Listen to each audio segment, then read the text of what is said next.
Rescue crews in Japan are scrambling to find survivors of a major earthquake that hit the country on New Year's Day. Japanese officials say there are 120 people still waiting to be rescued. Thousands of police officers, firefighters, and army personnel are all on the job.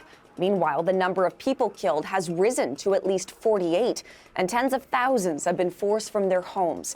A 7.6 magnitude quake was recorded yesterday, followed by dozens of aftershocks.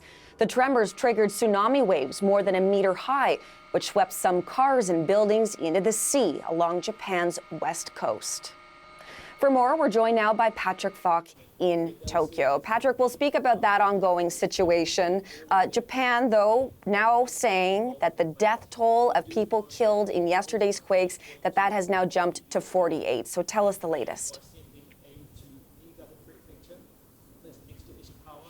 Yeah, that's right. And a lot of comparisons are being made to the massive death toll that we saw here in 2011. This is small compared to that, but the numbers are likely to rise. There are still rescue efforts that are ongoing to try and find people trapped under the rubble of collapsed buildings. And a lot of what authorities have been trying to do today is get a better idea of the extent of the damage following the earthquake that took place yesterday. There has been a bit of a lack of information coming in, or that information has been coming in quite slowly. We are building a better picture of the situation and the extent of the damage. There are a lot of people that spent the first night of the new year in rough sleeping conditions in gymnasiums and sports halls in different affected areas. Those are often used as evacuation centres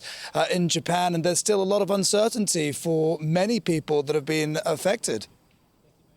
The images that we're looking at right now, Patrick, as you and I are speaking, really dramatic, particularly of what looks like a lot of homes that have been damaged.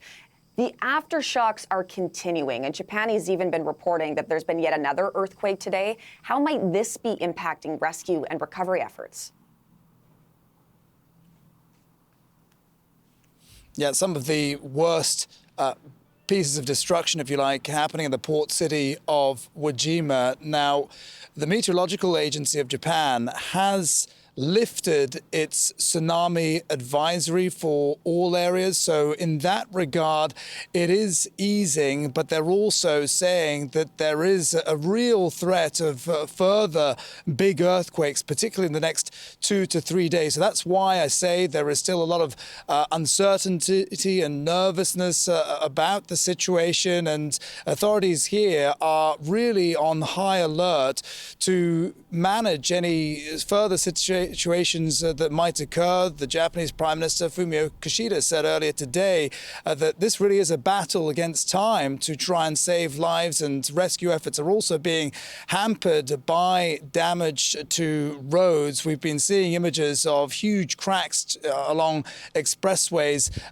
particularly leading to the northern tip of Noto, which has been badly affected. But, you know, transport systems have been impacted.